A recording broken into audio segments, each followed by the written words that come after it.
So I have kind of a sneak preview of my first debt-free budget for you. Now, I am the very first to say that this is not a perfect budget. This is not a permanent budget. This is the first time for me making a budget, being debt-free, and so this is going to have a lot of changes. Just like the first time I made a budget when I was in debt, I had to make a lot of changes along the way. So just bear with me here.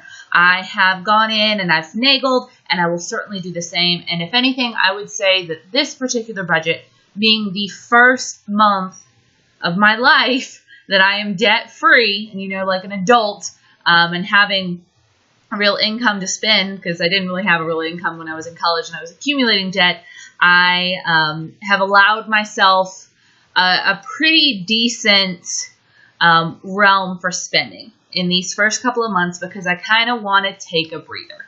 I have been going whole hog for 3 years. I've been going scorched earth for about 6 months, and there are a few things that I would just kind of like to allow myself, because I've worked hard and I have the budget to do it. So, with that in mind, some of these categories might seem high to you. And a lot of people don't share their budgets when they are kind of out of debt, probably because they're a little bit scared of people judging them. So let's prove the haters wrong a little bit and just say, hey, this is my first debt-free budget. I'm giving myself some money to have fun with, and I do plan on kind of reining myself in a little bit in a couple of months and really start going whole hog on, well, maybe not whole hog, maybe like half hog, 3/4 of a hog on baby step 3. So what you're seeing right now is not a permanent budget. Some of the sinking funds are a little high because I haven't been doing any sinking funds this year, and I need to catch those up. Same with personal spending. I still need a rug and a coffee table and some kind of little furniture pieces for my new apartment.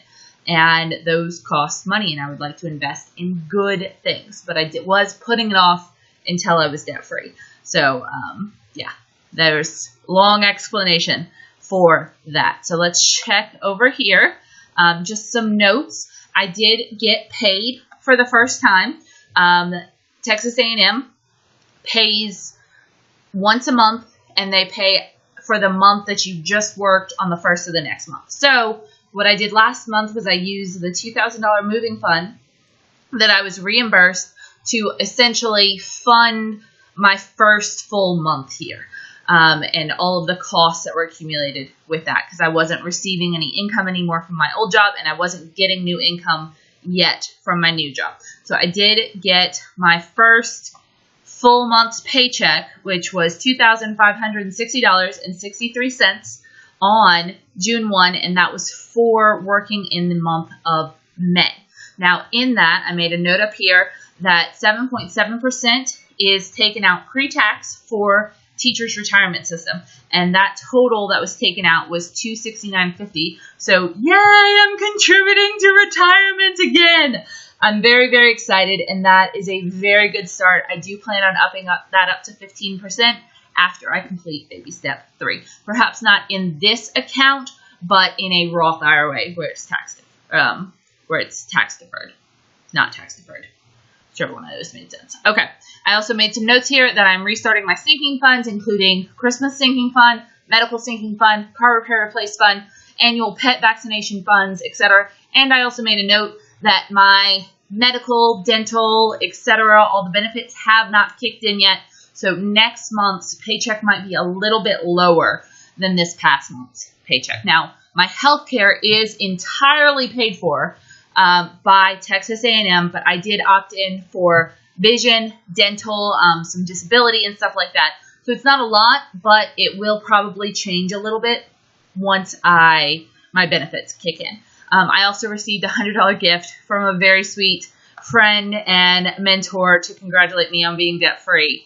And that's I just had to put that in here somewhere. I think I'm going to use it on adult ballet classes because that seems fun. All right, my tithe is still blacked out. It is up because now I am making more money, but I still don't plan to share that with you because I believe that's between me and God.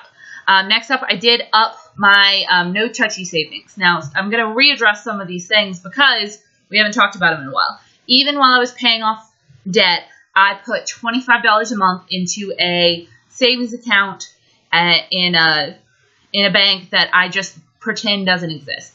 And this was on the advice of my sweet sister-in-law / Aunt Beth, who says you should always be saving just a little bit for the future. Now, there is about $400 or $500 in that account right now, and I want to increase that. This is not going to be my emergency fund savings. This is just savings for something that might happen one day in the future. So not necessarily an emergency fund, but it's there. And now that I have just a little bit more money, I can increase my contribution to that account. All right, next up, my rent is now $665 a month. My car insurance is the same. My phone is the same. My gas for my car, I have increased since I do more driving here than I did in Mina, so that is up a little bit. It is up to $45. I think before it was $30, and I may need to increase that further because I'm doing a lot of driving, a lot of sitting in traffic here.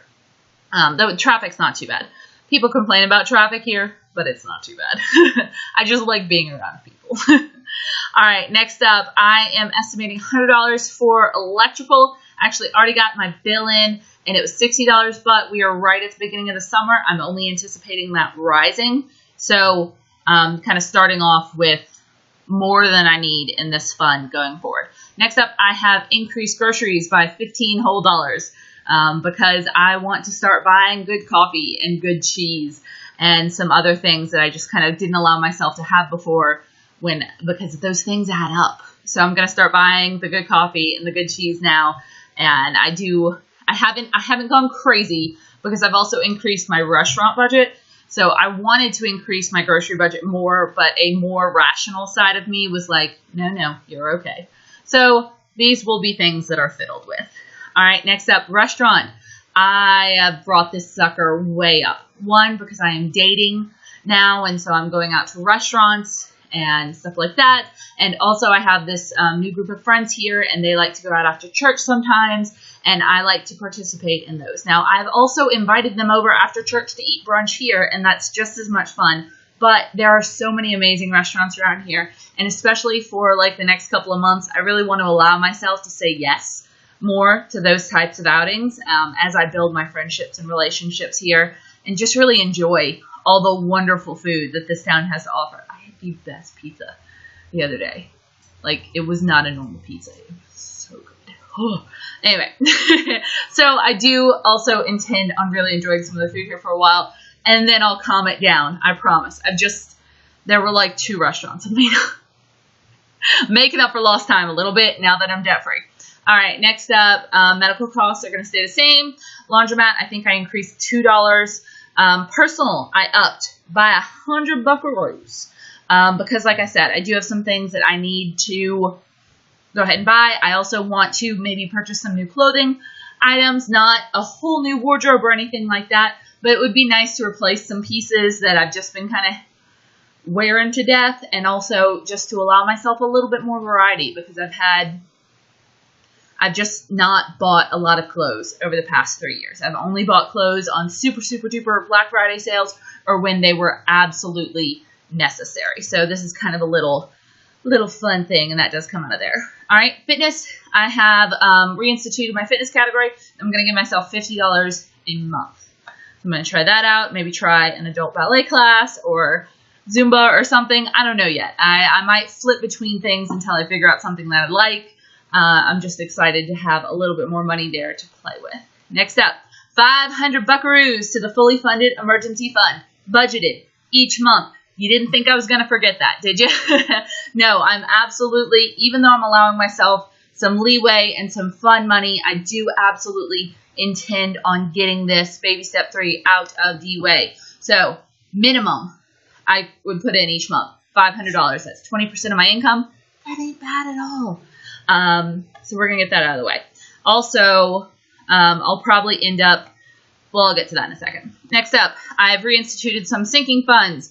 The Christmas sinking fund is $100. Now, that is not going to be a permanent thing. I'm not going to save $100 each month next year and then have a $1,200 Christmas. That's crazy, and my family isn't that fancy. However, because I've spent half the year not contributing to my Christmas fund, I am making up for it in the second half of the year by doubling what I would normally put in there. So about a $600 Christmas is about what we're looking at here. And so that's why that sinking fund looks a little high. Next up, car repair replace fund. This is another one where I plan to add a little extra to, but $50 a month minimum going to that fund because, you know, who knows how long my sweet little car is going to hang in. It actually needs some work done right now. All right, next up, Rory's sinking fund for her annual shots and stuff like that is being reinstituted. When I cut it in January, I had enough money in there to get her annual shots, so it's not like she went without them or her medication and stuff like that. But now that I'm out of debt, I wanted to reinstitute that and keep that sinking fund savings account nice and healthy for her and everything she may need. Next up, Operation Christmas Child Fund. You'll know that I do Operation Christmas Child shoeboxes every year, and I used to save $4 a month every month to do those each November. Because I didn't do them first half of the year, I'm doubling that and doing $10 a month until November, so I can still do that program, and I'm very excited about it. Next up, $100 travel fund, because I am not going to waste my debt freedom or my life not doing anything anymore. I don't know where I'm going, and I don't know when, but I'm going to have the money set aside to do it whenever I decide to. All right, next, and that totals out to $2,560, which is the exact amount that I got for my work check for the work I did in May. Next up, and you can actually see here, I've already spent some money this month on stuff. Okie dokie. Here we go. I'm also planning on, I stocked up on postcards or postcard stamps and international stamps, and got some stuff for a gift box, and that I'm definitely going to increase the expenses that I'm able to do with Budget Girl. I plan on getting some new camera equipment and stuff like that, really kind of investing back into the channel, which I also need to do for tax purposes. So you'll see that box probably get a little bigger. And obviously I haven't been paid for June for YouTube yet, and I need to fix that.